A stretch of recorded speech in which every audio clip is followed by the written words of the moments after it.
ನನ್ನ ಸಹೋದ್ಯೋಗಿಗಳಿಂದ ಮತ್ತಷ್ಟು ಪ್ರಶ್ನೆ. ನಾಯಕರುಗಳ ಮಧ್ಯೆ ವ್ಯತ್ಯಾಸಗಳು ಬರ್ತವೆ. ಸತ್ಯ, ನೀವು ಮಾತಾಡ್ತಾ ಇದ್ರಿ, ಎಲ್ಲ ನಾಯಕರು ಉದಾಹರಣೆ ಸಹಿತ ಹೇಳಿದ್ರಿ. ಈಗ ಯತ್ನಾಳ್ ಅವರ ಹೆಸರನ್ನು ಓಪನ್ ಆಗಿ ಮಾತನಾಡಿದ್ರಿ. ಆದರೆ ಕಾರ್ಯಕರ್ತರಲ್ಲಿ ಡಿಫ್ರೆನ್ಸ್ಗಳು ಬರೋದು ಕಡಿಮೆ. ಯಾರೇ ನಾಯಕರು ಕಚ್ಚಾಡ್ತಾ ಇರ್ತಾರೆ ಅಥವಾ ಬೇಸರ ಮಾಡ್ಕೊಳ್ತಾ ಇರ್ತಾರೆ, ಅವ್ರು ಸರಿ ಇರ್ತಾರೆ. ಆದರೆ ಇತ್ತೀಚಿನ ದಿನಗಳಲ್ಲಿ ಸೋಷಿಯಲ್ ಮೀಡಿಯಾವನ್ನು ತೆಗೆದು ನೋಡಿದಾಗ ಅಥವಾ ಕೆಲವು ಸಾರ್ವಜನಿಕ ವೇದಿಕೆಗಳನ್ನು ನೋಡಿದಾಗ ವಿಜಯೇಂದ್ರ ಅವರನ್ನ ರಾಜ್ಯಾಧ್ಯಕ್ಷ ಸ್ಥಾನದಿಂದ ಮುಂದುವರಿಸಿಲ್ಲ ಅಂದರೆ ಬಿ ಜೆ ಪಿನ ಓಟ್ ಹಾಕಲ್ಲ ಅಂತ ಹೇಳ್ತಾರೆ. ಆ ಕಡೆ ಯತ್ನಾಳ್ ಕಡೆ ಟೀಮ್ ಅವ್ರು ಶುರು ಮಾಡ್ತಾರೆ. ಯತ್ನಾಳ್ ಅವ್ರನ್ನ ಬಿ ಜೆ ಪಿ ತೆಗೆದುಕೊಂಡಿಲ್ಲ ಅಂದರೆ ನಾವು ಬಿ ಜೆ ಪಿ ಹೋಗೋದಿಲ್ಲ. ವಿಜೇಂದ್ರ ಅವರು ಧರ್ಮಸ್ಥಳಕ್ಕೆ ಹೋಗ್ತೀನಿ ಅಂತ ಹೇಳಿದ್ರು, ಅದಕ್ಕೆ ಜೋಶಿ ಅವ್ರು ಬೇಡ ಅಂದರು. ಜೋಶಿ ಅವ್ರ ಬಗ್ಗೆ ಒಂದಿಷ್ಟು ನೆಗೆಟಿವ್ ಮಾತುಗಳು, ಸುರೇಶ್ ಕುಮಾರ್ ಅವ್ರ ಬಗ್ಗೆ ಒಂದಿಷ್ಟು ಕೆಟ್ಟ ಮಾತುಗಳು. ಇದು ಪಾರ್ಟಿಯಲ್ಲಿ ನಾಯಕರುಗಳ ಜೊತೆಗೆ ಕಾರ್ಯಕರ್ತರಲ್ಲೂ ಕೂಡ ಡಿವೈಡ್ ಆಗಿಬಿಟ್ಟಿದೆಯಾ? ನೀವು ಹೇಳೋದು ಖಂಡಿತ ಸರಿ ಇದೆ. ನಮ್ಮ ಎಲ್ಲ ಪಕ್ಷದಲ್ಲೂ ಕಾಯಿಲೆ ಇದೆ. ಪಕ್ಷದ ಆಂತರಿಕ ವಿಚಾರವನ್ನು ಮಾಧ್ಯಮಗಳ ಮೂಲಕ ಲೀಕ್ ಮಾಡ್ತಕ್ಕಂಥದ್ದು, ಕೋರ್ ಕಮಿಟಿ ಚರ್ಚೆ ಮಾಡಿರ್ತಕ್ಕಂಥದ್ದು ಕೂಡ ಹೇಳಿ ಬರೆಸ್ತಕ್ಕಂಥದ್ದು. ನಾನು ಮುಕ್ತ ಹೇಳ್ತೇನೆ, ನಾನು ಯಾರನ್ನೂ ಇದು ಮಾಡ್ತಾ ಇಲ್ಲ. ಇದು ಪಕ್ಷಕ್ಕೆ ಖಂಡಿತ ಒಳ್ಳೆಯದಲ್ಲ ಅಂದೆ. ನೀವು ಪಾರ್ಲಿಮೆಂಟ್ರಿ ಬೋರ್ಡಲ್ಲಿ ಚರ್ಚೆ ಆಗಿದೆ ಲೋಕಸಭಾ ಚುನಾವಣೆ, ಅದನ್ನು ಕೂಡ ಮಾಹಿತಿ ಲೀಕ್ ಮಾಡ್ತೀರಿ, ಪತ್ರಿಕೆಯಲ್ಲಿ ಬರ್ತದೆ. ಮೋದಿ ಅಮಿತ್ ಶಾ ಕೂತಿರ್ತಕ್ಕಂಥ ಮೀಟಿಂಗನ್ನು ಕೂಡ ನೀವು ಪತ್ರಿಕೆಯಲ್ಲಿ ಬರೆಸ್ತೀರಿ ಅಂತ ಹೇಳಿದ್ರೆ ವೇರ್ ಸ್ಯಾಂಟಿಟಿ ಆಗಾದ್ರೆ ಪ್ರಧಾನಮಂತ್ರಿಗಳು ಮಾಡ್ತಕ್ಕಂಥ ಅವಮಾನ ಅಂದೆ. ಯಾರೇ ಮಾಡಿರ್ಬೋದು, ರಾಷ್ಟ್ರೀಯ ಅಧ್ಯಕ್ಷರು ಮಾಡ್ತಕ್ಕಂಥ ಅವಮಾನ.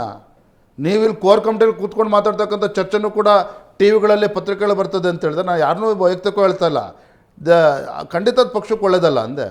ಅಂದರೆ ನೀವು ಚೆನ್ನಾಗಿ ಕೆಲಸ ಮಾಡ್ತಾ ಇದ್ದೀರಿ, ಚೆನ್ನಾಗಿ ಕೆಲಸ ಮಾಡ್ತಾರೆ ಅಂತ ಹೇಳ್ತಾ ಇದ್ದಾರೆ. ಅಂದರೆ ನಾವೆಲ್ಲ ಮಾಡಿರೋ ಸುದ್ದಿ ಸರಿ ಇದೆ ಅಂತ ಅರ್ಧ ಸರಿ ಇರುತ್ತೆ, ಅರ್ಧ ಸತ್ಯ ಇರ್ತದೆ. ಅವ್ರ ಅನುಕೂಲಕ್ಕೆ ತಕ್ಕಂಗೆ ಹೇಳ್ತಾರೆ. ಬಟ್ ಇದು not going to help the party ಅಂದೆ. ಕಾರ್ಯಕರ್ತರು ಬೇಸರ ಆಗುತ್ತೆ, ಅಲ್ಟಿಮೇಟ್ಲಿ ಕಾರ್ಯಕರ್ತರು ಬೇಸರ ಆಗ್ತದೆ ಅಂದೆ. ಬಟ್ ಇದನ್ನು ಗಮನಿಸಿದ್ದೀರಾ ರವಿ ಶಿವರಾಮ್ ಎತ್ತಿದ ವಿಷಯವನ್ನು? ಇದು ಭಿನ್ನಮತ ಅನ್ನೋದು ನಾಯಕರಿಗೆ ಸೀಮಿತವಾಗುವುದಿಲ್ಲ, ಅಲ್ಲ ಕಾರ್ಯಕರ್ತರ ಮಟ್ಟಕ್ಕೂ ಬಂದಿದೆ ಈ ಭಿನ್ನಮತ ಅಂತ. ನಾಯಕರುಗಳ ಅಜಿತ್ ಇದೊಂದು ಚಟ ಆಗಿದೆ ಅಂದೆ. ಸೊ ಆಸ್ ಎ ಪೊಲಿಟಿಷಿಯನ್ ಅವತ್ತೊಂದು ಮಾತು ಹೇಳ್ತೇನೆ. ಹಿಂದೆ ಎಸ್ ಎಂ ಕೃಷ್ಣ ಮುಖ್ಯಮಂತ್ರಿಗಳು ಆ ಕಾಲದಲ್ಲಿ ಏನಿತ್ತು ಅಂದರೆ ಬರೀ ಇದ್ದಿದ್ದು ಒಂದೇ Udaya T V news channel ಒಂದೇ ಬರ್ತಾಯಿತ್ತು. ಈಗ 24x7 ಚಾನಲ್ಗಳು 14-15 ಚಾನಲ್ಗಳಿದ್ದಾವೆ. ಸೋಷಲ್ ಮೀಡಿಯಾ ಇದೆ. It's the toughest challenge for any politician for that matter ಅಂದೆ. You are always under public scrutiny. ಇವತ್ತು ಸೋಷಲ್ ಮೀಡಿಯಾದಲ್ಲಿ ರವೀಶ್ ಅವರು ಹೇಳ್ದಂಗೆ ನಮಗೆ ನಾವು ಕೆಸರು ಎರಚ್ಕೊಳ್ತಾ ಇದ್ದೀವಿ ಅಂದೆ. ಇದರಿಂದ ಪಕ್ಷಕ್ಕೇನು ಲಾಭ ಆಗೋದಿಲ್ಲ ಅಂದೆ. ಅಲ್ಲ, ಅದೇ ಸೋಷಿಯಲ್ ಮೀಡಿಯಾ ಬಳಸ್ಕೊಂಡು ಮೋದಿ ಅಧಿಕಾರಕ್ಕೆ ಬಂದರು ಸರ್. ನೀವು ಆ ಸೋಷಿಯಲ್ ಮೀಡಿಯಾ ಸಮಸ್ಯೆ ಸರಿ ಇದೆ ಅಂದೆ. ಅಲ್ಲ ಹೆಂಗೆ ಬಳಸ್ಕೊತೀರಿ ಅನ್ನೋದು ಸೋಷಿಯಲ್ ಮೀಡಿಯಾ ಇದೆ, ಇಟ್ಸ್ ಡಬಲ್ ಎಡ್ಜ್ ಸೋರ್ಡ್ ಇದ್ದಂಗೆ ಇದು. ಅದನ್ನು ಸದ್ಬಳಕೆ ಮಾಡ್ಕೊಳ್ತೀರ, ಉಪಯೋಗ ಆಗ್ತದೆ. ಈ ರೀತಿ ಮಣ್ತಿನ ಕೆಲಸ ಮಾಡ್ಕೊಳ್ತೀವ, ಪಕ್ಷಕ್ಕೆ ಡ್ಯಾಮೇಜ್ ಆಗ್ತದೆ ಅಂದೆ. ಎಸ್. ಆಮೇಲೆ ಅವ್ರು ಹೇಳಿದ್ರೆ 100% ಒಪ್ಕೊಳ್ತಾನೆ. ಇವತ್ತು ಬಿ ಜೆ ಪಿಯಲ್ಲಿ ಇರ್ತಕ್ಕಂಥ ಸೋಷಿಯಲ್ ಮೀಡಿಯಾದಲ್ಲಿ ನಮಗೆ ನಾವು ಕೆಸರು ಹಚ್ಕೊಳ್ತಾ ಇದ್ದೀವಿ ಅಂದೆ. ಖಂಡಿತ ಅದು ಒಳ್ಳೇದಾಗಲ್ಲ. ನಾನು ಹೇಳ್ತಿದ್ದೇನೆ, ನನ್ನ ಕಡೆದಂತೂ ಆ ಥರದಕ್ಕೆ ಅವಕಾಶ ಕೊಟ್ಟಿಲ್ಲ ಅಂದೆ. ನನ್ನ ಕಡೆಯಿಂದ ಖಂಡಿತ ಅವಕಾಶ ಕೊಟ್ಟಿಲ್ಲ ಅಂದೆ. ಸರ್, ನೀವು ಹೇಳಿದ್ರಿ ಅಂದರೆ ಈಗ ರಾಜ್ಯದಲ್ಲಿ ಕೇಂದ್ರದ ನಾಯಕರ ಫೇಸನ್ನು ಇಟ್ಕೊಂಡು ನಾವು ಎಲೆಕ್ಷನ್ ಫೇಸ್ ಮಾಡ್ತೀವಿ ಅನ್ನೋ ಒಂದು ಮಾತನ್ನು ಹೇಳಿದ್ರಿ. ಬಟ್ ಇವತ್ತಿನ ಪರಿಸ್ಥಿತಿಯನ್ನು ಗಮನಿಸಿದ್ರೆ ಈಗ ಆಗ್ತಿರುವಂಥ ಪ್ರತಿಭಟನೆಗಳಾಗಿರ್ಬೋದು ಅಥವಾ ವಿರೋಧಿ ಅಲೆ ಆಗಿರ್ಬೋದು, ಇದು ಯಾವ ರೀತಿಯಲ್ಲಿ ಎಫೆಕ್ಟ್ ಬೀರುತ್ತೆ ಮುಂದೆ ನಿಮಗೆ ಅಂತ ಅನ್ಸುತ್ತೆ? ಯಾಕಂದರೆ ಕೇಂದ್ರ ಸರ್ಕಾರಕ್ಕಾಗಿರ್ಬೋದು ಅಥವಾ ರಾಜ್ಯದಲ್ಲಿ ನಿಮ್ಮ ಪಕ್ಷಕ್ಕಾಗಿರ್ಬೋದು ಯಾವ ರೀತಿಯಲ್ಲಿ ಎಫೆಕ್ಟ್ ಬೀರುತ್ತೆ? ಅಧಿಕಾರಕ್ಕೆ ಬಂದು 12 ವರ್ಷ ಆಯ್ತು ಸರ್. ಅಲ್ಲಿ ಇದೇ ಥರ ಅಂದರೆ ಎಲ್ಲ ಪೀಕ್ನಲ್ಲೇ ಇರುತ್ತೆ ಎಲ್ಲ ಸಿಚುವೇಶನ್ನು ಅಂತ ಹೇಳೋದಕ್ಕಾಗೋದಿಲ್ಲ. ಎಲ್ಲವೂ ಕೂಡ ಅಪ್ಸ್ ಆ್ಯಂಡ್ ಡೌನ್ ಇದ್ದೇ ಇರ್ತದೆ. ಇತ್ತೀಚೆಗೆ ನಡೆದಂಥ ಘಟನೆಗಳೇನಿದ್ದಾವೆ ರಾಷ್ಟ್ರ ಮಟ್ಟದಲ್ಲಿ ಖಂಡಿತ ಎಲ್ಲ ರೀತಿ ಚರ್ಚೆಗಳು ನಡೀತಾ ಇದ್ದಾವೆ. ಆದರೆ ಎಲ್ಲವನ್ನೂ ಕೂಡ ಹಿಮ್ಮೆಟ್ಟಿಸ್ತಕ್ಕಂಥ ಶಕ್ತಿ ನಮ್ಮ ರಾಷ್ಟ್ರೀಯ ನಾಯಕರಿಗಿದೆ, ಪ್ರಧಾನಮಂತ್ರಿಗಳಿಗಾಗಲಿ ರಾಷ್ಟ್ರೀಯ ಅಧ್ಯಕ್ಷರಿಗಾಗಲಿ ಇದೆ. ಉದಾಹರಣೆ ವಾಂಗ್ಚುಕ್ ವಿಚಾರದಲ್ಲೇ ಹೇಳ್ತೇನೆ. 20 ದಿನ ಉಪವಾಸ ಸತ್ಯಾಗ್ರಹ ಮಾಡಿದ್ರು. ಎಲ್ಲರೂ ಕೂಡ ಆತಂಕ ಆಗಿತ್ತು. ಪಾಪ ಪ್ರಧಾನಮಂತ್ರಿಗಳು ಹೇಳಿ ನಮ್ಮ ಕೇಂದ್ರ ಸಚಿವರಾಗಿರ್ತಕ್ಕಂಥ ನಡ್ಡಾಜಿಯವರು ಹೋಗಿ ಅವನು ಮನವರಿಕೆ ಮಾಡಿ ಯಶಸ್ವಿಯಾಗಿ ಅದನ್ನು ಸಂಧಾನ ಮಾಡ್ತಕ್ಕಂಥ ಕೆಲಸ ಮಾಡಿದ್ದಾರೆ. ಇವೆಲ್ಲವೂ ಇರ್ತದೆ, ಸವಾಲುಗಳು ಇರ್ತದೆ, ಏಳು ಬೀಳುಗಳು ಇರ್ತದೆ. ಎಲ್ಲದ್ರ ಮಧ್ಯೆನೂ ರಾಜಕಾರಣ ಮುಂದೆ ಹೋಗಲೇಬೇಕಾಗ್ತದೆ. ಇದೇ ಫೈನಾಲಿಟಿ ಅಂತೇನಿಲ್ಲ. ಅಲ್ಲ, ಅವ್ರ ಪ್ರಶ್ನೆ ಖಂಡಿತ ವಾತಾವರಣ ಮತ್ತೆ ಒಳ್ಳೆ ರೀತಿಯಲ್ಲಿ ಹೋಗ್ತದೆ. ನೋಡ್ರಿ, ಯಾರು ಏನಾರು ಹೇಳ್ಕೊಳ್ಳಿ, ಈ ದೇಶ ಇವತ್ತಿರ್ತಕ್ಕಂಥ ದೇಶದ ಪರಿಸ್ಥಿತಿಯನ್ನು ನೀವು ನೋಡ್ತಾ ಇದ್ದರೆ ಖಂಡಿತ ನರೇಂದ್ರ ಮೋದಿಜಿ ಅಂತಕ್ಕಂಥ ವ್ಯಕ್ತಿ ಅಂತ ಹೇಳಿದ್ರೆ ಅದೊಂದು ಶಕ್ತಿ. ನರೇಂದ್ರ ಮೋದಿಜಿ ಅಂತಕ್ಕಂಥ ಶಕ್ತಿ ಈ ಸಲ ಅಲ್ಲ, ಮುಂದಿನ 5 ವರ್ಷಗಳ ಕಾಲ ಕೂಡ ಪ್ರಧಾನಮಂತ್ರಿಯಾಗಿ ಮುಂದುವರಿಲೇಬೇಕಾಗ್ತದೆ. ಆಗ ಮಾತ್ರ ಈ ದೇಶಕ್ಕೆ ಭವಿಷ್ಯ ಇರ್ತಕ್ಕಂಥದ್ದು ಒಂದೇ. ಆಗ ಖಂಡಿತ ಒಳ್ಳೆಯದಾಗ್ತದೆ. ಆತಂಕ ಪಡ್ಕೊಳ್ತಕ್ಕಂಥ ಅವಶ್ಯಕತೆಯೇ ಇಲ್ಲ. ನಮ್ಗೆ ಅನಿಸ್ಬೋದು ಇದೇನೋ ಭಾಳ ಹಿನ್ನಡೆ ಆಯಿತು ಮತ್ತೊಂದು ಅಂತೇಳಿ. ಅದು ಒಂದಂತೂ ಸತ್ಯ, ನೀಟ್ ವಿಚಾರದಲ್ಲಿ ದುರಂತ ಆಗಿದೆ. 20 ಜನ ಮಕ್ಕಳು ಆತ್ಮಹತ್ಯೆ ಮಾಡ್ಕೊಂಡಿದ್ದಾರೆ ಅಂತ ಹೇಳಿದ್ರೆ ಖಂಡಿತ ಅದನ್ನು ಯಾರು ಕೂಡ ಒಪ್ಕೊಳ್ಳೋದಕ್ಕೆ ಸಾಧ್ಯ ಇಲ್ಲ. ಆದರೆ ಪ್ರಧಾನಮಂತ್ರಿಗಳು ತತ್ಕ್ಷಣ ಎಚ್ಚೆತ್ಕೊಂಡು ಯಾವ ರೀತಿ ಇನಿಷಿಯೇಟಿವ್ಸ್ ತೊಗೊಂಡಿದ್ದೆ ತಾವೆಲ್ಲರೂ ಕೂಡ ನೋಡ್ತಾ ಇದ್ದೀರಿ. ಪ್ರಧಾನಮಂತ್ರಿಗಳಿಗಾಗಲಿ ಯಾರಿಗಾಗಲಿ ಸಂತೋಷ ಆಗುತ್ತೆ ಹಂಗಾರೆ 20 ಜನ ಮಕ್ಕಳು ಆತ್ಮಹತ್ಯೆ ಮಾಡಿಕೊಂಡ್ರೆ. ನೀಟ್ ಎಕ್ಸಾಮ್ ಪೇಪರ್ ಲೀಕ್ ಆದರೆ ಕೇಂದ್ರ ಸರ್ಕಾರಕ್ಕೆ ಅಥವಾ ಮಂತ್ರಿಗಳಿಗೆ ಪ್ರಧಾನಮಂತ್ರಿ ಸಂತೋಷ ಆಗುತ್ತೆ. ಹಾಗಾದರೆ ಖಂಡಿತ ಆಗಬಾರ್ದು ಅಂದೆ. ಆಗಿದೆ, ಅದನ್ನು ಸರಿಪಡಿಸೋಕ್ಕಂಥ ಕೆಲಸವೂ ಕೂಡ ಅದೇ ರೀತಿ ಆಗ್ತಾಯಿದೆ. ಒಂದು ಲಾಸ್ಟ್ ಕ್ವಶನ್ ಸರ್, ರಾಜ್ಯ ರಾಜಕಾರಣದಲ್ಲಿ ವಿಜಯೇಂದ್ರ ಅವರು ತಂದೆ BS ಯಡಿಯೂರಪ್ಪ ಅವರ ಹೆಸರನ್ನ ಎಲ್ಲೂ ಬಳಸದೆ ರಾಜಕೀಯ ಮಾಡಬಹುದಾ? ಯಡಿಯೂರಪ್ಪನವರು ಮುಖ್ಯಮಂತ್ರಿ ಸ್ಥಾನದಿಂದ ಇಳಿದು ಬಸವರಾಜ ಬೊಮ್ಮಾಯಿ ಅವರು ಮುಖ್ಯಮಂತ್ರಿ ಆದಾಗ ವಿಜೇಂದ್ರನನ್ನು ಕ್ಯಾಬಿನೆಟೇ ತೆಗೆದುಕೊಂಡು ಬಂದಿದ್ರೆ ನಿಮ್ಮ ಪ್ರಶ್ನೆ ಒಪ್ಕೊಳ್ತಿದ್ದೆ ನಾನು.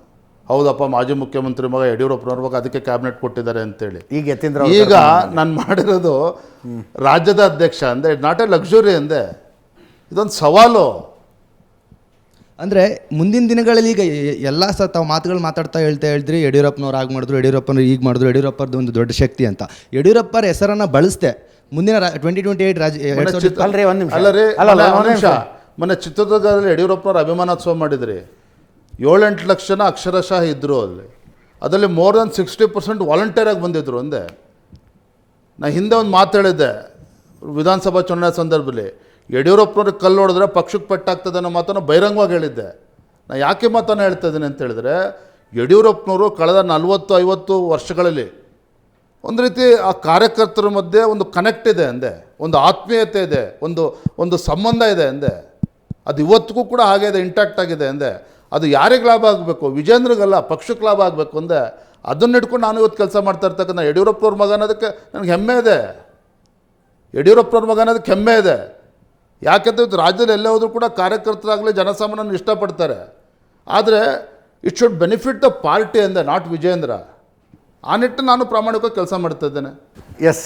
ಸೊ ವಿಜೇಂದ್ರ ಅವರೇ, ರಾಷ್ಟ್ರೀಯ ನಾಯಕರುಗಳಿಗೆ ಏನು ಹೇಳೋದಕ್ಕೆ ಬಯಸ್ತೀರಿ? ಅವರು ನೋಡ್ತಾ ಇದ್ದಾರೆ 3 ವರ್ಷದಿಂದ ಕರ್ನಾಟಕದಲ್ಲಿ ಏನೇನಾಗ್ತಿದೆ ಅಂತ. ಒಬ್ಬೊಬ್ಬರ ತಲೆಯಲ್ಲೂ ಬರ್ಬೋದಪ್ಪ, ಒಂದು ಆಮೂಲಾಗ್ರ ಬದಲಾವಣೆ ಮಾಡ್ಬೋಣ, ಇನ್ನೊಂದು ಎಕ್ಸ್ಪೆರಿಮೆಂಟ್ ಮಾಡೋಣ, ಈ ಥರದ ಆಲೋಚನೆ ಇದ್ದರೆ. ತಾವೀಗಾಗಲೇ ಹೇಳಿದ್ರಿ 2-3 ವರ್ಷದಲ್ಲಿ ನನಗೊಂದು ಗ್ರಿಪ್ ಸಿಕ್ಕಿದೆ, ಒಂದು ಅಂದಾಜು. ರಾಷ್ಟ್ರೀಯ ನಾಯಕರಿಗೆ ಹೇಳುವಂಥದ್ದೇನೂ ಅವಶ್ಯಕತೆ ಇಲ್ಲ. ನಾನು ನಮ್ಮ ರಾಜ್ಯದ ಒಬ್ಬ ಹಿರಿಯ ನಾಯಕರಿಗೆ ನೇರವಾಗಿ ಹೇಳಿದ್ದೇನೆ, ಸರ್ ನೀವು ಇವತ್ತು ದೊಡ್ಡ ಸ್ಥಾನದಲ್ಲಿ ಇದ್ದೀರಿ. ರಾಜ್ಯದಲ್ಲಿ ಸಂಘಟನಾತ್ಮಕವಾಗಿ ಏನೇ ಸಮಸ್ಯೆ ಇದ್ದರೂ ಕೂಡ, ಅದು ವಿಜೇಂದ್ರನ ಸಮಸ್ಯೆ ಇರ್ಬೋದು, ಸಂಘಟನೆ ಸಮಸ್ಯೆ ಇರ್ಬೋದು, ಏನೇ ಸಮಸ್ಯೆ ಇರ್ಬೋದು, ಯಾಕೆ ಕೇಂದ್ರದಿಂದ ವರಿಷ್ಠರು ಬರಬೇಕು?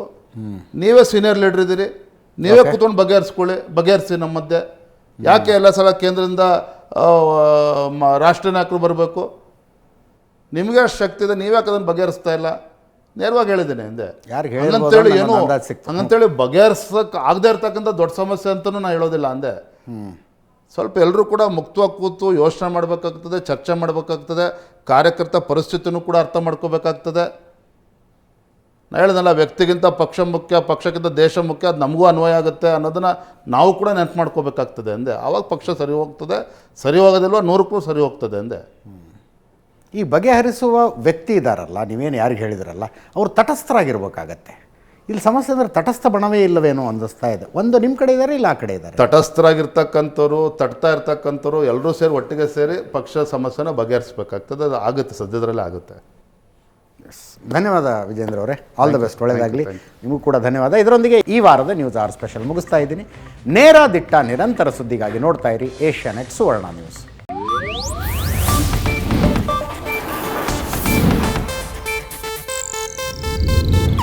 ಇದು ಏಷ್ಯಾನೆಟ್ ನ್ಯೂಸ್ ನೆಟ್ವರ್ಕ್ ಪ್ರಸ್ತುತಿ.